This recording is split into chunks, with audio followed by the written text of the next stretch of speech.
Rate your dog's behavior at barkbusters.com. We're going to teach you how to speak dog the Barkbusters way.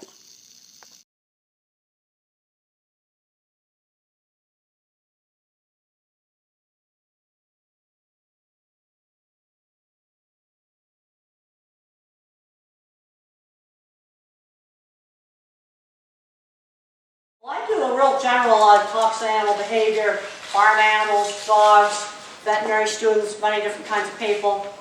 And what a lot of people don't realize when you get an animal in the veterinarian's office, that a calm animal is easier to handle. And the thing is, it takes half an hour for it to calm back down again once it's gotten all scared at the vet's office. Now, to get people to understand animals, you've got to get away from words. The thing interesting I've noticed when people that get interested in training animals, all different kinds of animals, is oftentimes, they're dyslexic, they have some learning problems. They seem to be people that are less dependent on language. Because I have found that people are super highly verbal, they don't get animals. See, I'm a total visual thinker. If you say church steeple to me, I see specific ones. But when I wrote my book, Thinking in Pictures, in the mid-90s, I was shocked to find out that some people get this stick figure, like it's a stick figure. Some people had no image at all. Now the thing is, in animals' world, sensory-based. It has nothing to do with verbal language. It has to do with what it's seeing, what it's hearing, smell. Think about the marvelous world of smell a dog must have. He checks the local tree app. That's like going down to a coffee shop. He knows who's been there, are they a friend, how long ago were they there, are they dominant or subordinate, are they going to likely bite him, is there anybody around to breed? There's lots of information in the local tree. Very detailed, sensory-based information.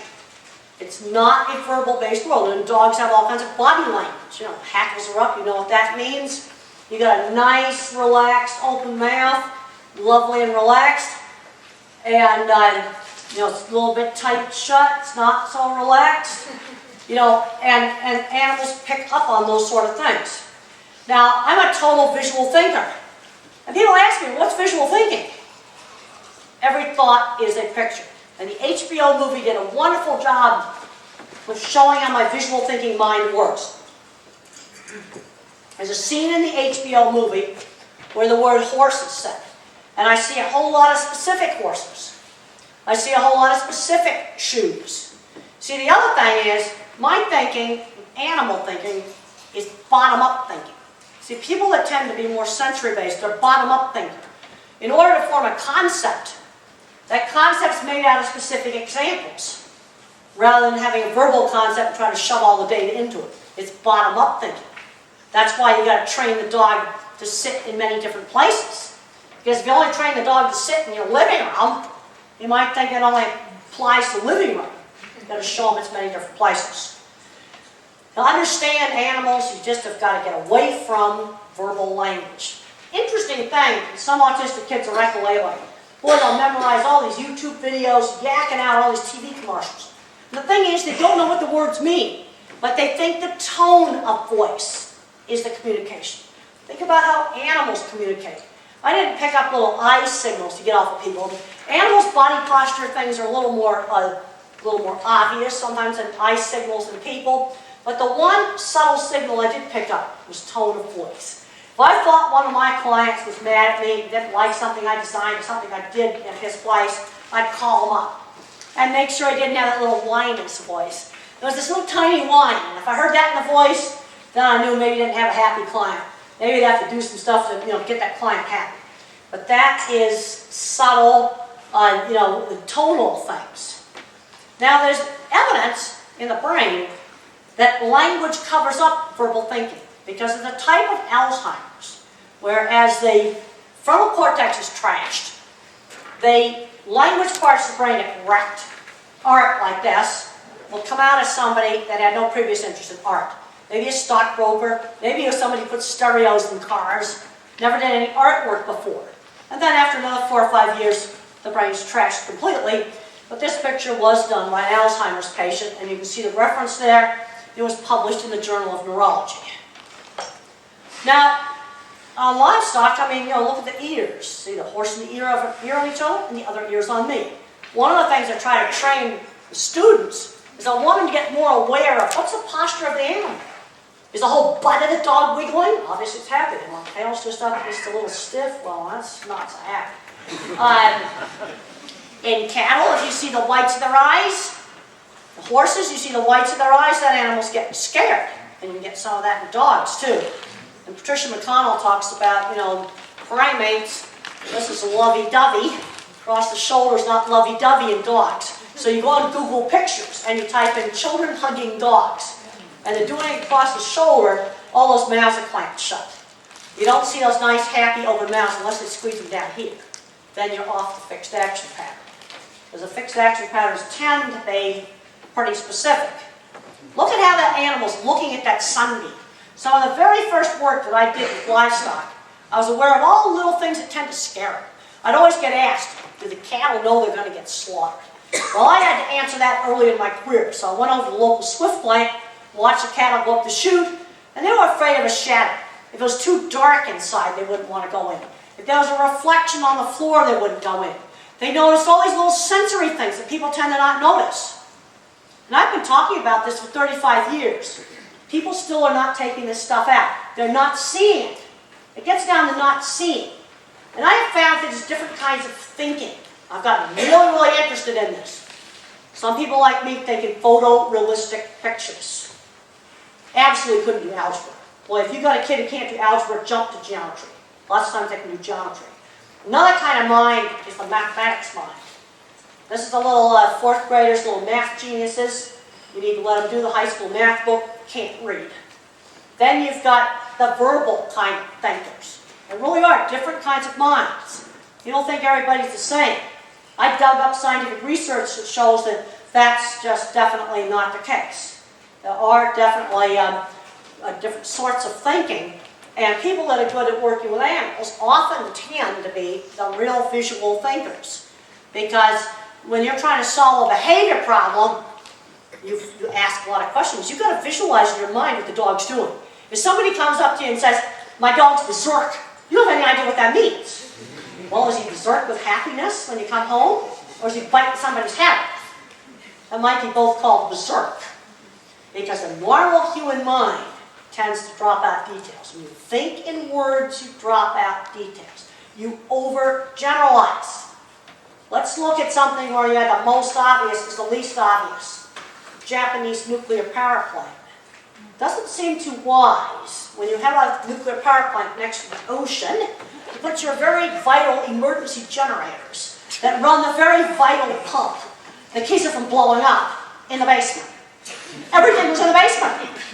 Generators, all the electric panels that run the pump, the electric motor for the pump, it's all in the basement, all drowned. But sometimes people just don't see it. People ask me, well, how do you teach autistic kids things like the concept of money? You got to teach it in concrete ways. Like you count water bottles, you count people. So how do you know what 100 billion is? They talk about these big amounts of money and the government throwing this money around. Well, 100 billion will buy you 20 Denver airports. That's how I get my head around these big amounts of money. Otherwise, it's all abstract. Now, I don't think about that in the abstract. That bailout was 2 Denver airports for every state. Just to get your head around it.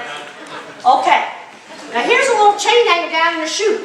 Why, after 35 years doing these talks, I still got to talk about chains hanging down in chutes that scare cattle? Because people don't take them out. They're not seeing. So I've got checklists, and Animals in Translation, I have a checklist. People need those checklists. I get down the chutes and see what they were seeing. And on a cloudy day, you've got all these shadows. And when I first started doing this, people thought it was just crazy. But cattle are seeing? That couldn't possibly matter.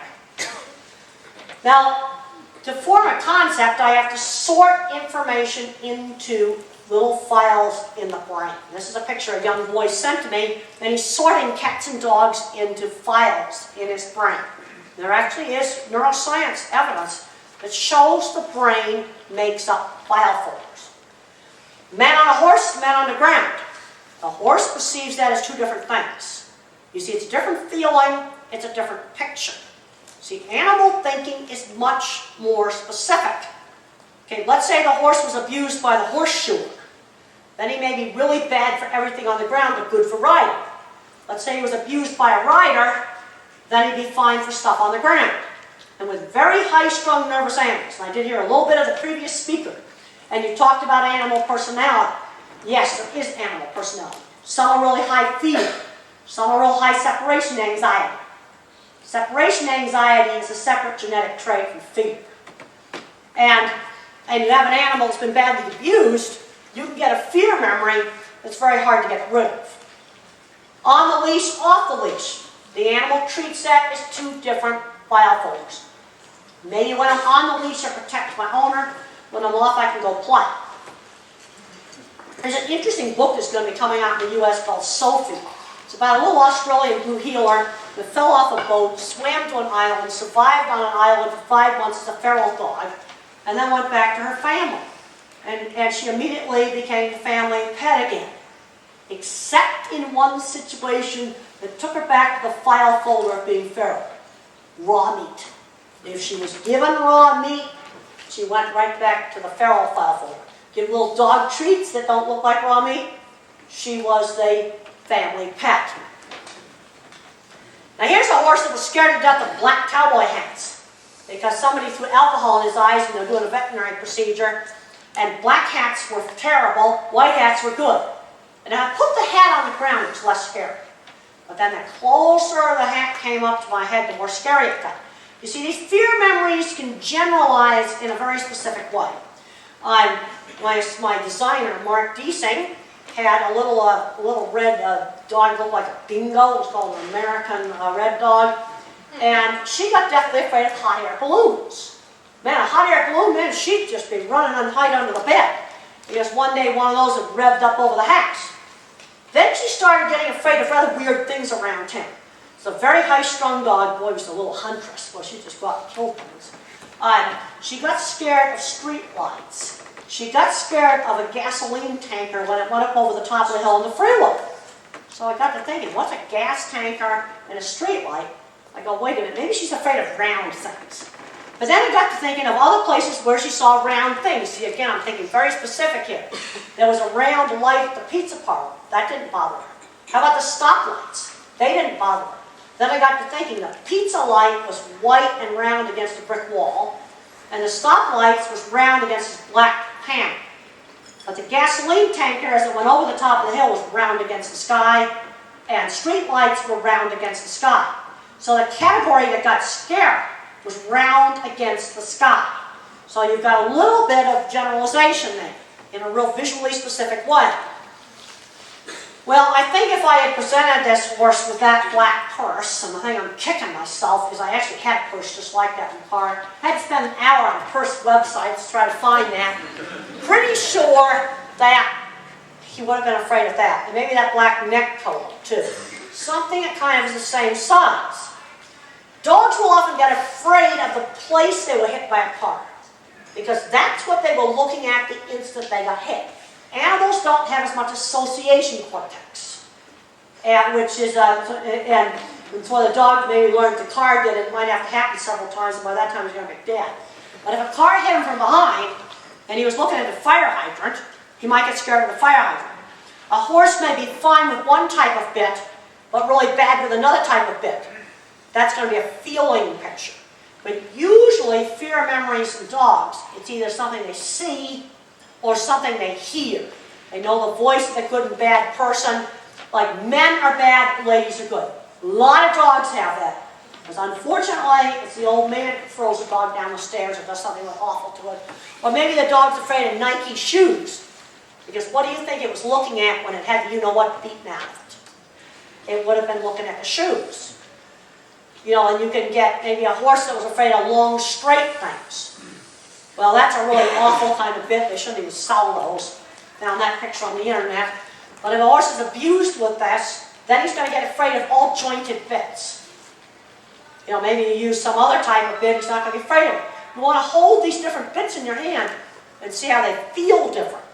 You see, because the brain sets up sensory-based file folders with discrete boundaries. This was some work that was done with primates, and they took some stuff down into their head, and they had these computerized pictures where a cat picture slowly changed into a dog.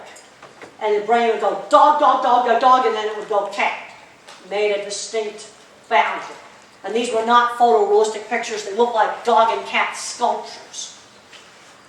Well, maybe an animal will get afraid of vertical, straight things. There was a horse that was afraid of anything that was straight. So maybe all of these things here, he might get afraid of. Well, certainly it's not a horse, there's a cow, but maybe if you hold it horizontal, it wouldn't be a problem.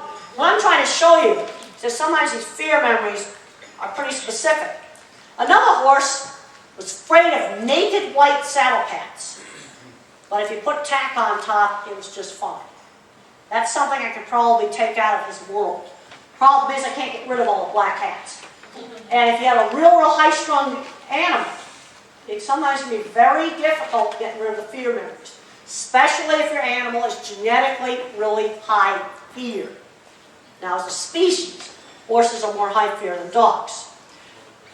The thing is, the fear memory file can be closed. You can train the animal to close the file. The frontal cortex sends a signal down to the amygdala, that's the emotion center, and says close the file. There's no delete. Now, maybe in the future there'll be a way to delete with beta blocker drugs, but there's no training way to delete the files. First experiences with good things need to be good. With new people, new equipment, because if you have a bad first experience, they don't forget. And the more high-strung and nervous they is, the worse this gets. Now, what do you mean by high-strung and nervous? Startle response. You know, that test where you open the umbrella up all of a sudden. Novel, sudden stimulus. And an animal that's got flighty genetics or high fear genetics, that heart rate's going to go up more, and the stress hormones come out more. And flighty animals have to be more gradually introduced to new things. Well, when you force animals to do stuff, this happens to be cat, but the same principle would apply to dogs too. Maybe they jam a dog into something, the cortisol's going to go way up. When animals voluntarily cooperate, things like veterinary procedures, then you don't get all the fear stress. But too often people are just forcing animals into things. And when we train animals to cooperate with veterinary procedures, we got baseline levels of stress hormone, cortisol. Here's the antelopes that we train. Before you could even get to the operant conditioning, we had to go through a long period of habituation. Because this animal's ice trigger flight. It took 10 days to train it where a sliding door could open. First day, I moved the door that much, well, it orients. See, when the animal orients, you've seen a dog do it too, it will orient. And at that moment that it orients, the brain makes a decision. Well, do I go bite it? Go into fear mode? Do I just keep watching? You know, there's a decision made what to do. It's not a reflex. That's consciousness. So that's the, you know, it definitely shows dogs and animals are conscious. Here are just some good principles for restraint at the vet. Make sure the dog's got a non-slip floor at the vet. Bring a bath mat to the vet that's got a rubber back. I know the vet doesn't want to bother cleaning this stuff, so then the owner needs to get the bath mat that's the dog's favorite thing to sleep on, and you put that on the table. Because when they slip around, it makes them freak. It makes them absolutely, totally get scared. And I've seen trainers say, oh, well, if the puppy does that, hold it out over the table. No, no, no. That's like holding a puppy over a cliff. And that, you know, the visual cliff is a very powerful, very scary thing. If I put a piece of glass out over this and try to get a puppy to walk out, they won't walk over that visual cliff. Jerky motion scares. Don't go. Steady motion. And when it struggles, you try to squash it too tight. You pick it up, support it. Don't make it go off balance. A lot of large breeds of dogs get on a shiny floor, and they're in just a fearful mode because they're slipping and the fear of falling. Do animals have emotion? There are a lot of veterinarians that don't want to admit that animals actually have emotion. Let's look at the science. And the science is very clear. In my book, Animals Make Us Human, review some of the latest research on this. All mammals have emotional drivers in the base of the brain. And the problem is, all of this literature is in the neuroscience literature. Some of it's been there for years and years and years.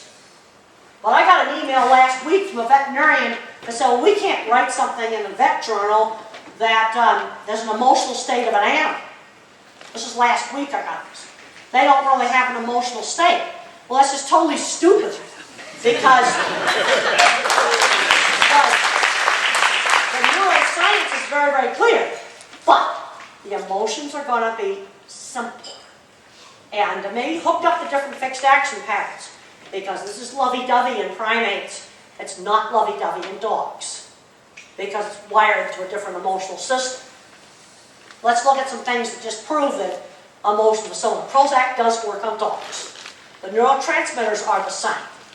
And the emotional drivers in the brain, they've all been located. The research is done in the 60s. I mean, it's just like ridiculous.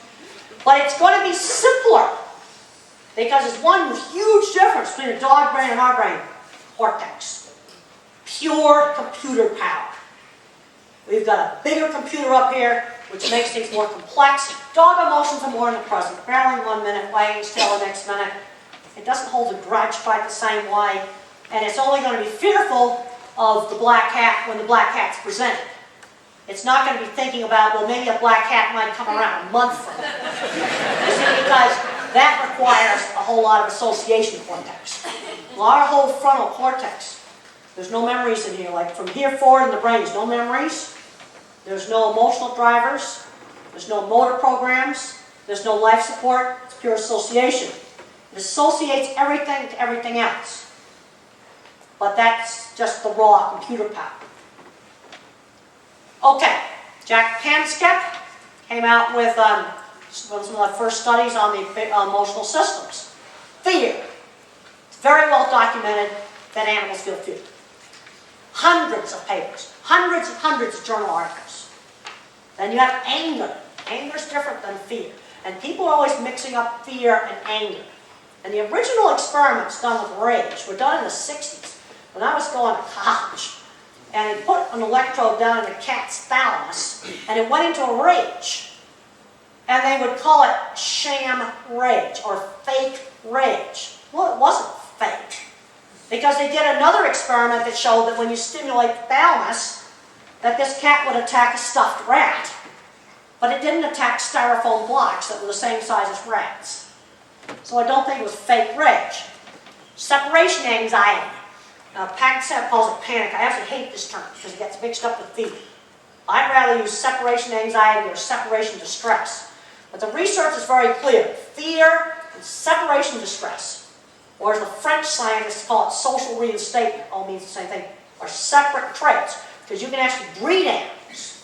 It could be high fear, high separation. Low fear, high separation. Low fear, low separation. You can breed them just with breeding. You can separate those traits. They are definitely genetically separable traits. Separation anxiety, separation distress, or to use the neuroscience term panic, which I don't like. I don't use that with clients, so I'll mix it up with fear. Then, if all you had were these negative emotions, well then the animal would sit in the corner and do nothing. So you have to have a system to make it seek novelty. You know, to go out and explore. You know, you take a dog into a new house, it's around sniffing everything. That's the seeking system. And those circuits have been located in the brain. Guess who paid for the research for that? NIH. Because people that get addicted to drugs or to casino gambling, it's seeking gone crazy. You put them in the brain scanner, functional MRI, and you show them a picture of casino, and the dopamine circuits are going boing, boing, boing. Okay, then you have some other emotional systems. Sex, mother-young caring behavior, and play. And we know play is subcortical because you cut the cortex off of a rat and it still plays. And the thing that's silly about saying they don't have emotions is this is in the literature. But it's over in the neuroscience literature. I wrote a paper in 1997 to get some of the fear stuff. So the very first time that they got in the animal science literature, the veterinarian literature, there's certain veterinarians, they just don't want even, they just don't even want to pretend this research exists. Because they were supposed to be based in science, I can produce hundreds of papers. Go on the PubMed database. How many people know how to use PubMed database?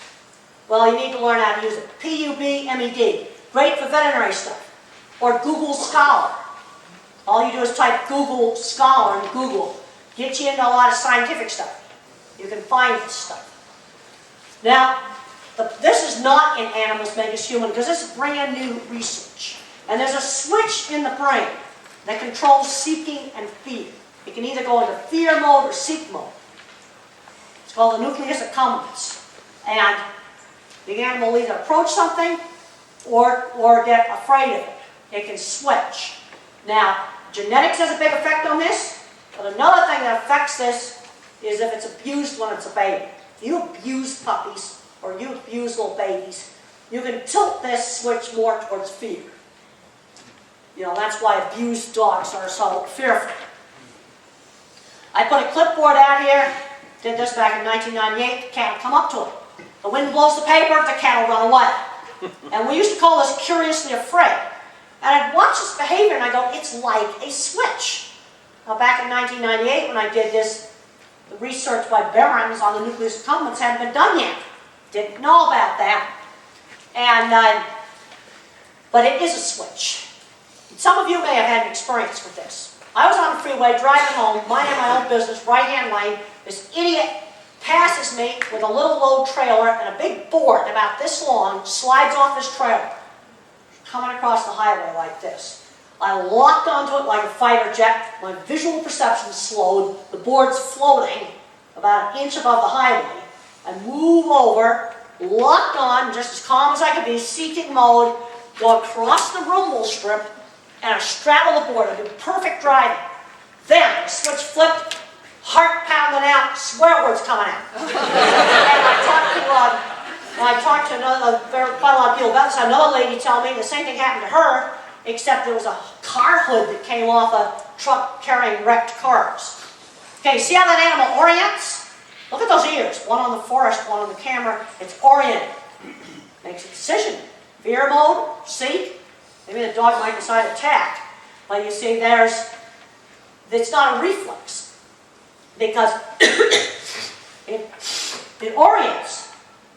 Then it makes a decision what it's going to do. When you're troubleshooting a behavior, you've got to figure out what emotions motivate it. Is it fear? Is it separation anxiety? You might have a real frisky lab that just wants to run all the time. That's high seeking. You know, just like some people are high seeking. They want to go jumping out of airplanes and do all the stuff like that. I wouldn't be caught dead doing it.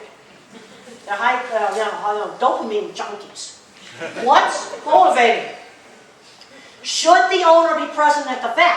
It's going to depend upon how the dog's perceiving it. That dog's not a happy camper there. You know, all white, and it's got its eyes, mouth clamped shut. Not happy at all. And if it's a scared dog, then maybe the owner will calm it down. Now, what if it's a drug dealer's pit bull? Should the druggie be there? No. Because in that situation, the dog is going to perceive it as I have to protect my master against this bad veterinarian. But let's say it's a police dog. Should the policeman be there? It's going to depend upon how the dog's trained. And if it's been trained that when the Kong toy is in your mouth, it's okay for strange people to handle you, then a policeman can be there. But if you're in a situation where the owner shouldn't be there, then you want him 5 miles down the road. Because that dog will know if that car has left the driveway. Unless it's a huge veterinary clinic and really noisy, that dog will know. Well, we need to be working on preventing abnormal behavior. You know, you've got dogs that chew up their paw, and lots of times that's due to separation distress. Animals that pace. Animals that pace, that's driven by the seeking system. Animals that chew themselves up, lots of times that's separation anxiety. Gerbils, high fear animal. It has an instinct to hide. So you keep it in an open aquarium and just digs and digs and digs and digs. It doesn't want more dirt. It wants cover. Put a piece of cardboard over the top of the aquarium. And the hen, she wants a private place to lay her egg. It's fear-driven. Because in the wild, if a hen laid her egg in the clearing, the foxes just ate her. The one that hid didn't. Dogs need a lot of human companionship to prevent separation distress. They also need a lot of seeking. And the thing is, you talked in the earlier speech about dog personality, I totally agree with it. Because these traits like seeking and separation distress and fear have strong genetic components, and fear has a strong environmental component where if the pregnant person or animal is abused, that upregulates the nervous system, and if you abuse puppies and babies, it upregulates the nervous system and makes them more fearful. What's a horse need? Well, this is a high fear animal. You've got to make sure that you don't scare it in your training. It also needs lots of hay and grazing. One of the big problems today is not letting dogs be dogs.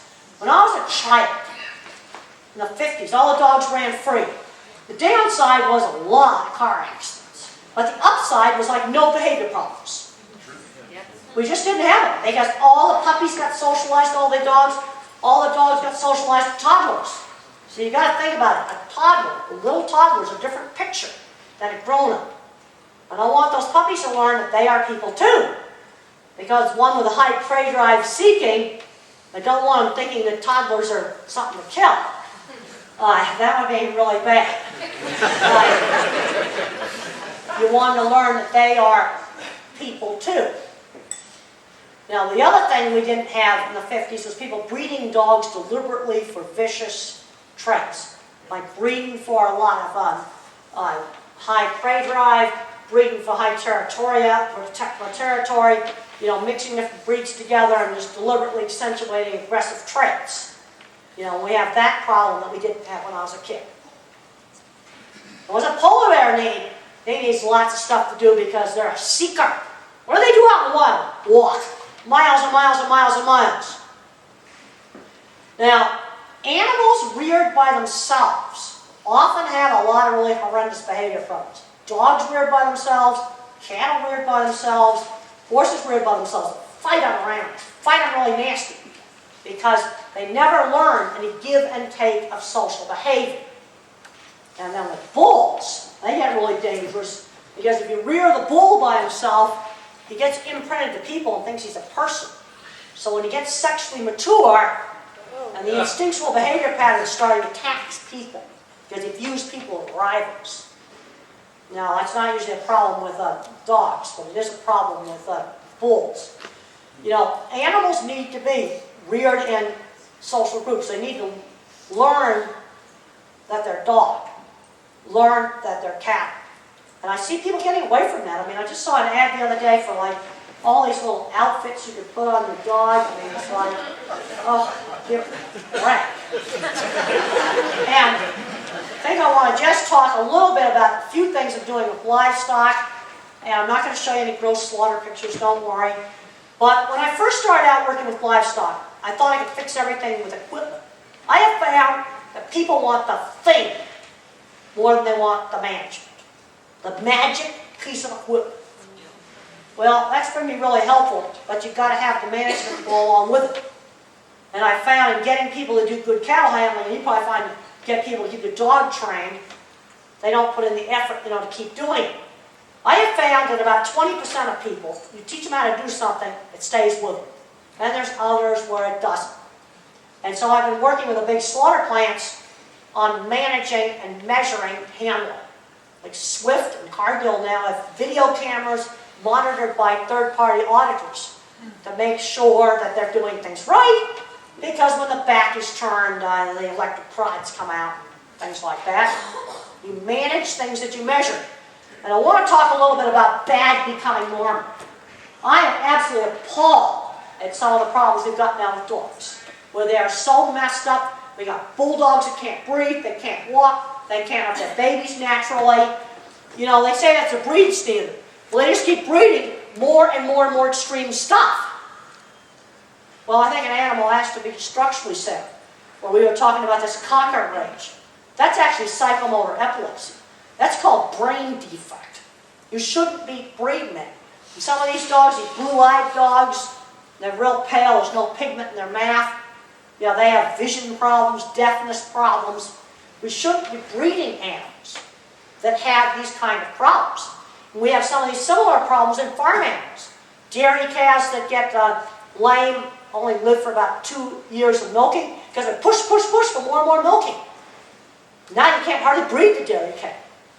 How do we get into bad becoming normal? It happens slowly. Look at what happened to the bulldog. It happens so slowly that people don't realize it. You want to see a bulldog is not a mess? Go on Google Pictures and type in Bulldog's Dilemma. Bulldog's Dilemma, that's the key word. You'll find a New York Times photograph, and you'll see a dog that actually is a lot taller and actually has a muzzle. It's not the deformed freakazoid we've got now. I've seen pugs that are so flat that they, even after they have surgery, they still can't breathe. They're still just snorting all the time.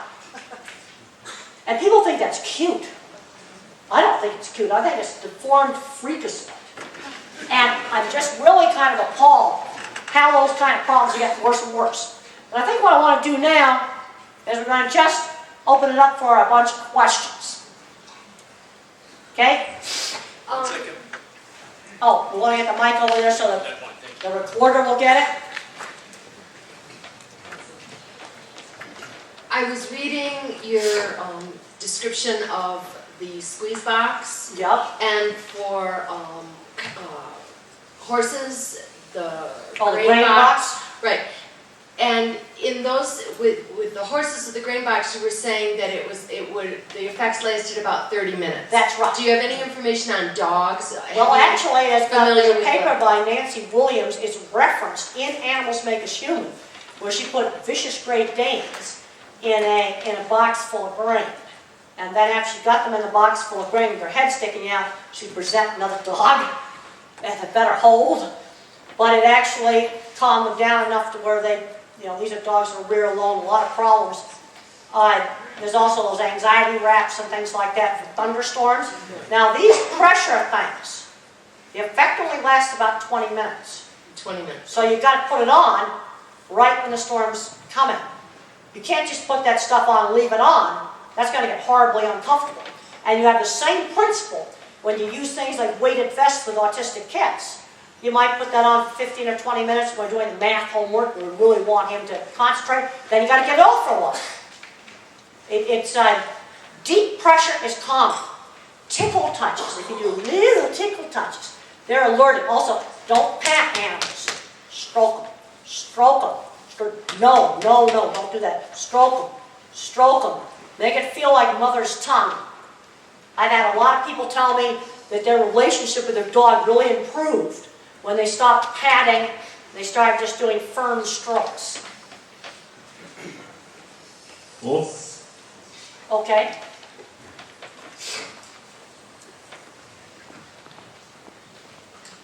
When we do dog training and we teach the people how to be good leaders, so many people that have overindulged and spoiled their dogs, the first question that comes out, how do I know my dog's not sad? You don't list sad as one of the emotions, and we try to tell Well, them. if a dog is tail between its legs, it's all hunkered down, slinking around, he's definitely going to be fearful. The thing is, the emotions are simpler. I mean, if your dog's wiggling his whole butt off, he's certainly not sad. Right, but do we I mean, know you can sad's teach people not, to look at those sorts of things. can dogs be sad? That's not one of the emotions you mentioned. Well, they can be depressed. They can definitely be depressed where they get really inactive. And the thing is, Prozac's an antidepressant and does work on dogs. Separation anxiety might, low level, get into kind of a sadness and depression. See, I think the separation, you go back to the core emotions, I think the panic, as Pankska calls it, I do not like that term, but I'd rather call it separation distress. In the mild form, I think, would be kind of with sadness. See, the thing is, we're filtering the same emotional drivers through a much bigger computer. Because when I was in the University of Illinois, I took a pig's brain and cut it down like this. I took a human brain, because I got to go in a human anatomy class, cut it down the middle like this. Where the emotional systems are, looks almost the same. But the cortex is this giant computer sitting up there. So when you take those emotional drivers and you put them through different, so many different associations, you get something a lot more nuanced and complicated. But I think sadness is just, mild separation distress. somebody dies. Also, there's connections with the pain system. People will talk, and animals definitely feel pain. There's been some very good research on this. And the definitive experiment is what's called a self-medication experiment, where you injure the leg of a rat, and then you let it have a water bottle with fentanyl in it, bitter tasting awfulness, or a water bottle with plain water. And when the leg's injured and inflamed, it drinks this nasty tasting water, and then switches over to the plain water. And so some of that sadness is also the pain circuits getting involved in that too. Okay, right here. Hang on, we've got one over here, table first. Yes, I have a question. I've had a couple dogs, one in particular that don't know much about the history, but it was rescued, went in the lady's bedroom, wanted to stay there, wouldn't come out. She had to drag it out to toilet. As soon as it toileted, it would try and drag her back in the house. Very high fear. Yeah. Is there any way to rehabilitate a dog that has such extreme fear? Well, I think there's a point where you're going to have to use some medication. And we get into these same issues in autism. I'm absolutely appalled at the amount of antipsychotic drugs given out to young children. It's totally disgusting. But I take antidepressants. Brain scans that were done 4 years ago showed that my fear center, my amygdala, is 3 times bigger than normal. So I was constantly just afraid of all kinds of stupid things. And sometimes a little tiny low dose of something like Prozac will calm down that fear response, damp it down. There's a point where the physiology is so messed up that you're going to need to get a little bit of help from pharmacology. Now, it's not the first thing you want to be doing. You want to try to do it with training first. But if that dog's been badly abused, and it's probably high fear genetics, probably with the short version of the serotonin transporter gene, and those do not take abuse well. In human beings, you can either get a short, medium, or long serotonin transporter gene. And people that have the long version, when they're abused, they tolerate it better. They don't get as messed up, and I think that there's a point where this dog is going to maybe need a little bit of a little tiny dab of Prozac, or even a beta blocker. There's a book by Karen Overall on dog pharmacology. The brain's the brain, but the thing you got to look at is they do metabolize the drugs differently. So if you do go to a vet on this, you need to get a vet that's got some experience. Do you think that dogs can act out of vengeance? I think there are some situations I've read where I think an animal almost did get vengeful, usually after extreme abuse. I've read this awful book that people send me these galley-proof books. Most of my books are galley-proofs. And I had to write a review for it. And we're talking about medieval training methods without torturing horses. And horses, like a horse just bit an old guy's chest out. And I think that would be extreme rage. I was looking for pictures on the internet to show the vet students of horse emotions. I didn't print this picture out, but it was this horse, ears back, teeth fully out. That was called a rage. But most of the problem that they're going to have with horses at the vet clinic are fear. So I want to teach the vet students that horses throwing a fit in the vet clinic, well, 95% of the time that's going to be fear. But I think that horse actually was in a rage. But it would take, I don't know, it's going to take something really bad to, and they were horrible training things they did. They just beat horses up. And there's still people that tie a horse up to a stake and just sack it out. And if you have a horse that's got high fear genetics, you ruin the horse doing that. You're going to give it post-traumatic stress syndrome. And I've been reading some of the research on post-traumatic stress syndrome. Soldiers that think in pictures are more prone to post-traumatic stress syndrome. There are genetic differences in the tendency to get PTSD, and you treat it with Prozac and beta blockers. The Army right now is experimenting with beta blockers. And I think there's some horrendously high-fear dogs where you may have to do a little tiny bit of Prozac, maybe a little bit of an old beta blocker, propanolol, because you've got to get that fear response down. Propanolol would be another drug worth trying. Prozac and beta blockers work really well in humans that are really high fear and been in abuse situations, stress situations. Again, people can get into too much of an ideology, well, we never use meds. But we have the same fight in autism. I want to, in little kids, giving antipsychotics out to 5-year-olds, that's like totally terrible. But there's a place sometimes for some careful use of medication, and I think this dog is a candidate for medication. And then you have to do training, just like in human problems. You got to do the counseling along with the meds. Then you do training, and the training is going to be easy. You don't just do meds and no training. I've had a couple of dogs. Okay, we want to use the mic. Okay. All right. Okay. Temple, what about tryptophan and serotonin? Tryptophan works. There are 3 referee journal articles on pigs. And you feed the pigs tryptophan, they don't fight as much. And you can get tryptophan, and that is common. That would have some of the same effect as Prozac, because that's a precursor for serotonin. And there's scientific evidence for that. Yep, we have a guy in Australia who's actually got a natural product that turns the tryptophan, obviously because that Well, you see, turns one of the into problems we serotonin. had with tryptophan is about 15 years ago, Robert was writing Thinking in Pictures, there was a bad batch of tryptophan that killed a bunch of people. So in the U.S., the FDA took it off the market. And so people had to go to the tryptophan precursor. There's a whole metabolic pathway, you see, and that would work too. I know you can buy tryptophan for horses. I had a couple of pit bulls that it's almost like they're autistic. They don't read social cues from other dogs, and they like overplay with the dog. Well, the problem is we've bred some of those social cues out. I've got some of the research reviewed where different breeds of dogs have lost the social cue things. You see that we've bred stuff out of dogs. It's to the point where unless the other dog actually really gets vicious with them, they don't back off from it. You know what I mean? They've bred the social cues out. There are some dogs that have really screwed up. And I'm very, very concerned about people breeding for aggression and breeding for all these bad traits. I've talked to people that run rescues. There's people that think every dog can be saved. I've talked to people that run rescues, and there's been certain dogs that they said, we got to have this dog put down before our staff gets killed.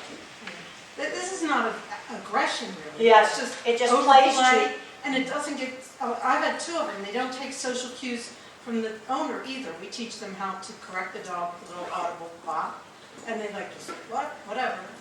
You can't seem to get. They just don't have it. They just don't. See, it's almost like autism. See, in autism,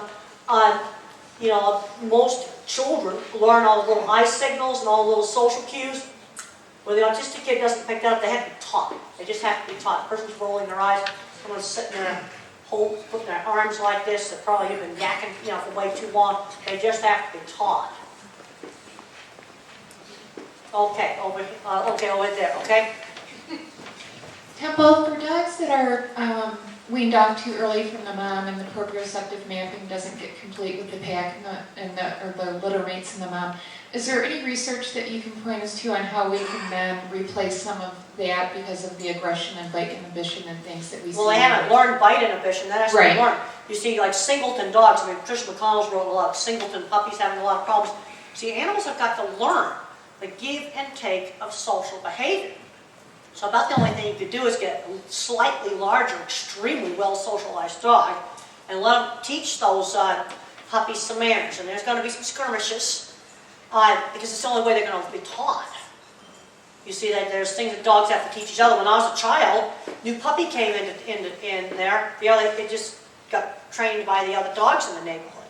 They had a hierarchy, like our dog was subordinate to the one next door. But our dog still went over to that house. He would play with lightning, but he'd always roll over first. Temple, do dogs use tactile cues? Like the monks from Newski claim that by massaging their German Shepherds, they remain a dominant dog in that situation.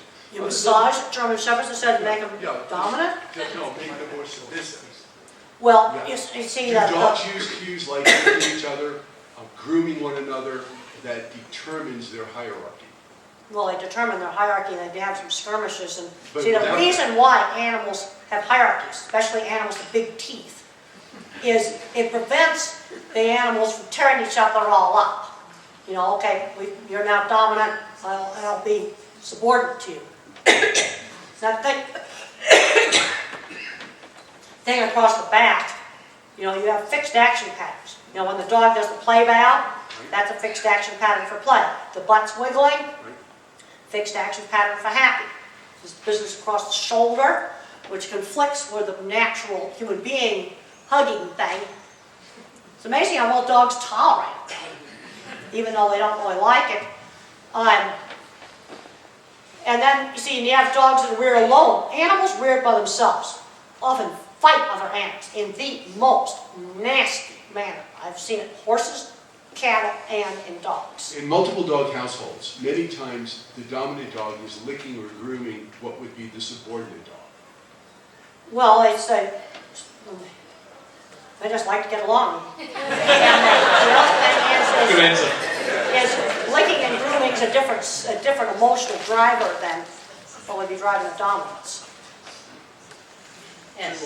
You can still be the boss and be nice.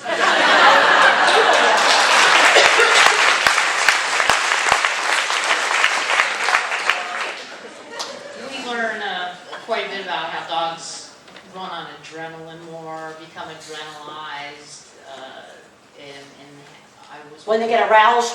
Yeah, I was just wondering if you Well, that could happens to address... people too. You see, you have, let's say you get all the stress hormones up, the adrenaline going, like you've just narrowly avoided a car accident. Right.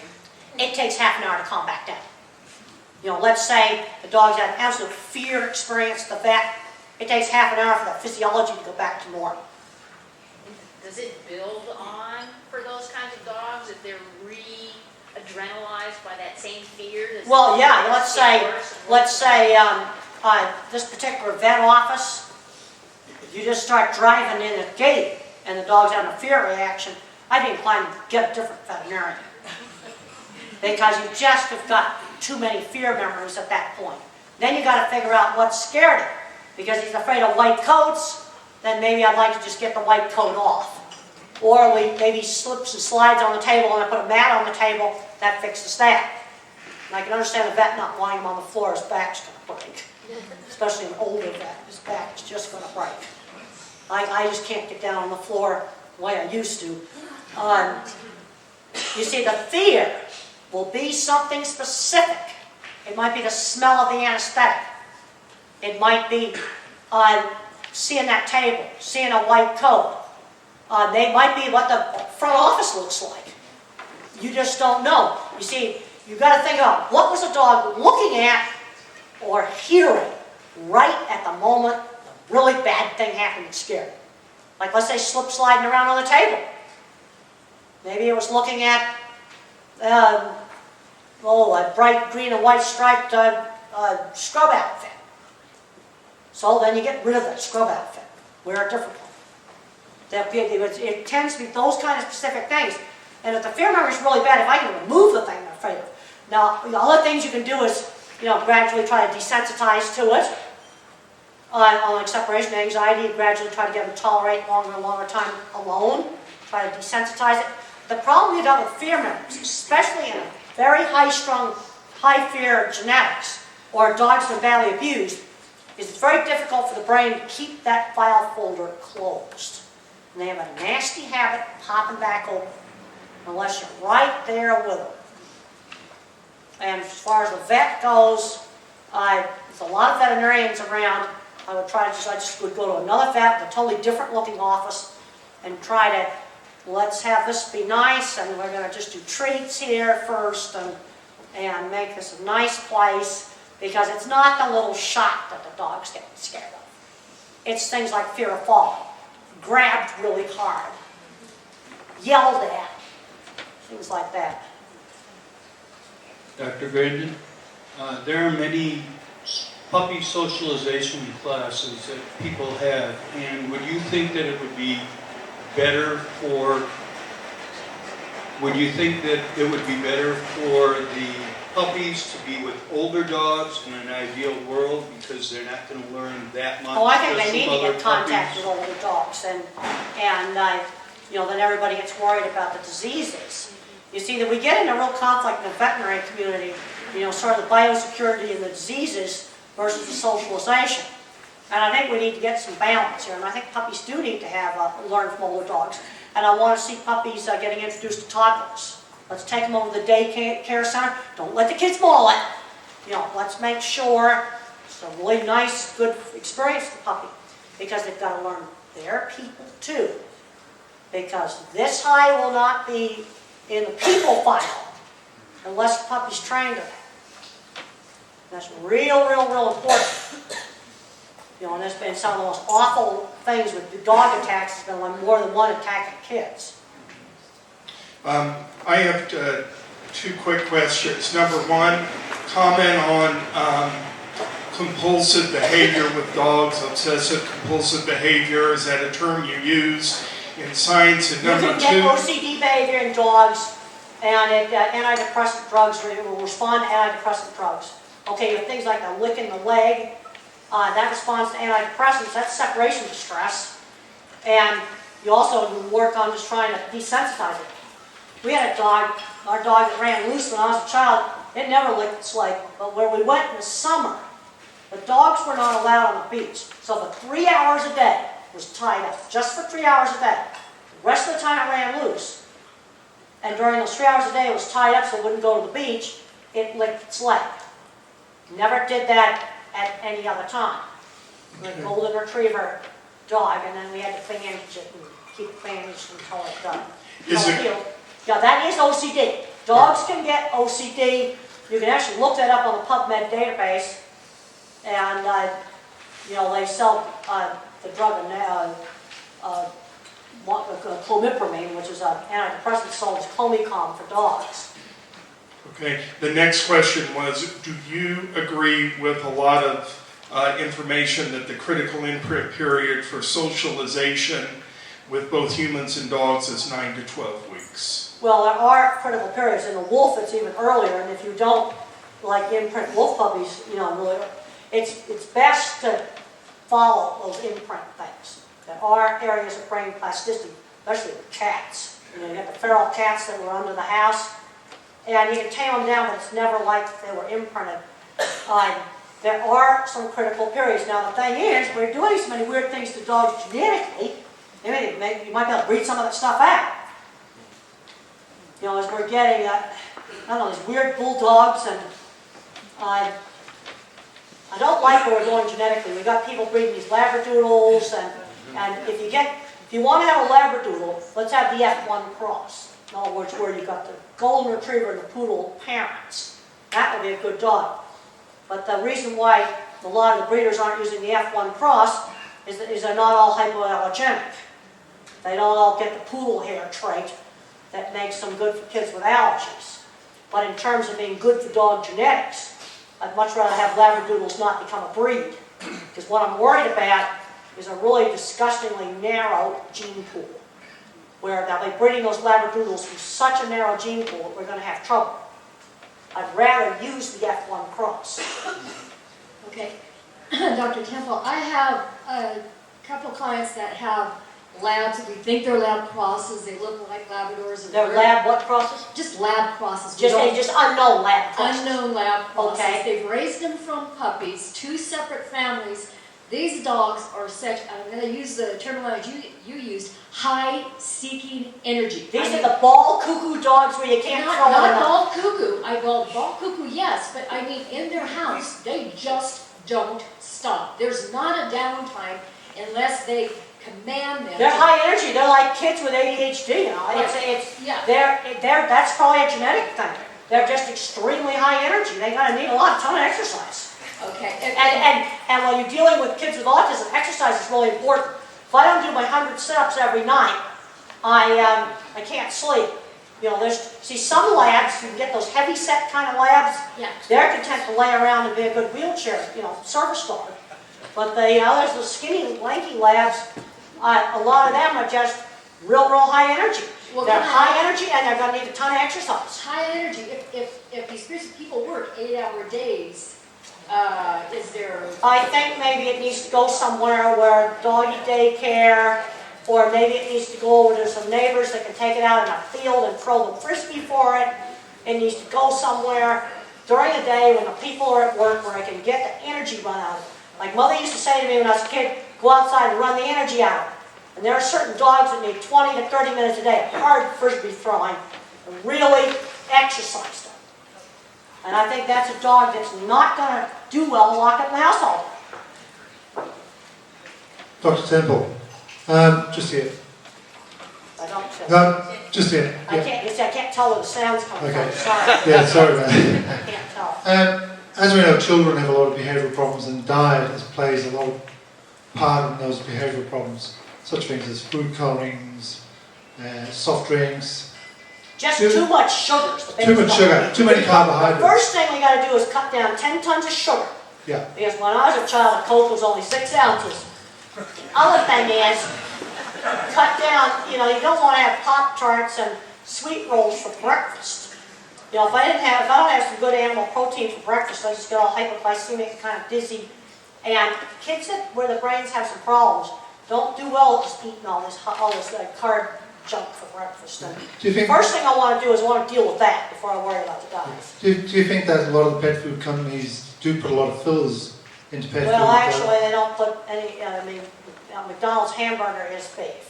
Yeah, I'm talking about pet food companies who put. Pet food varies. You got to look at the ingredients label. Yeah. You got to look at the label on the dog food, and the way the labels are set up is the ingredients are listed in the order of the amount of the ingredient that's in the dog food. Do you And think? some are a lot more high carb than others. And there's some dogs where you need to get a lot of carbs out of their diet, and that's going to help calm them down. Right. And then I did run into a Shar-Pei that had a wheat allergy, and all its weird little yucky skin problems in the folds cleared up when you had a dog food without wheat. Because there definitely are dogs that are real high energy where they need to eat a lot less carbs, just like people do. It's just like, just to fill you in, I went all my school life and actually went to a school with kids who couldn't read and write properly and ended up leaving school not being able to read a word. And it was when I got to about 30 and had learnt myself after leaving school and changing my diet, I found out I was actually allergic to dairy. Yeah, there are some people where that have various developmental things where we need to get wheat and dairy out of the diet. There are some kids that need to go on a dairy-free and a wheat-free diet. And it's a subgroup, like you take an autistic kids, 10% seem to really are helped by that diet. I'm kind of doing gluten restricted. I have to get by the cookie table because I find that my rashes get worse. I eat gluten. But there's some kids who are getting wheat and dairy out as good. There's others where you take the milk out, but you can have yogurt and cheese.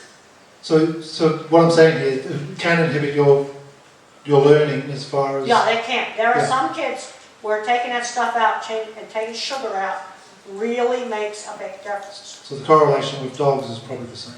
Well, yeah, there's probably certain things with, I know the carb thing with dogs. There's some that just shouldn't eat so many carbs. Also, these high energy dogs, they're just not going to do well cooped up in the house. Walking them around for a little dinky walk for 20 minutes, it's not enough exercise for those high energy dogs. Yeah, look, I went to a dog in Australia and I said to the guy, this dog was bouncing off the walls, and I said, well, that dog, you can't leave it. yeah. I said, what are you feeding the dog? He says, oh, a high energy dog food. I says, hello. No, I want to cut out, I want to reduce the carbs in its diet. Absolutely. And that dog needs to go someplace when the owner's at work where it can really get some serious exercise and fun. Somebody needs to take that dog out and play tennis ball and frisbee with it for out hard exercise. That's what it needs. Okay, thank you. And if the dog hasn't been exercised, you're going to have to work up gradually, just like you would with a person. To work because they're not in condition. So they have energy, but they're not in condition. So you make sure you don't have a heart problem, just like you would with a person. You work it up. I worked up to 100 sit-ups every night on the bed, but that took a year to do that. So you've got to make sure the dog's not really, not going to overheat. You've got to watch that, just like you do with a human being. Okay, we've come to the end of our time. Let's put our hands together for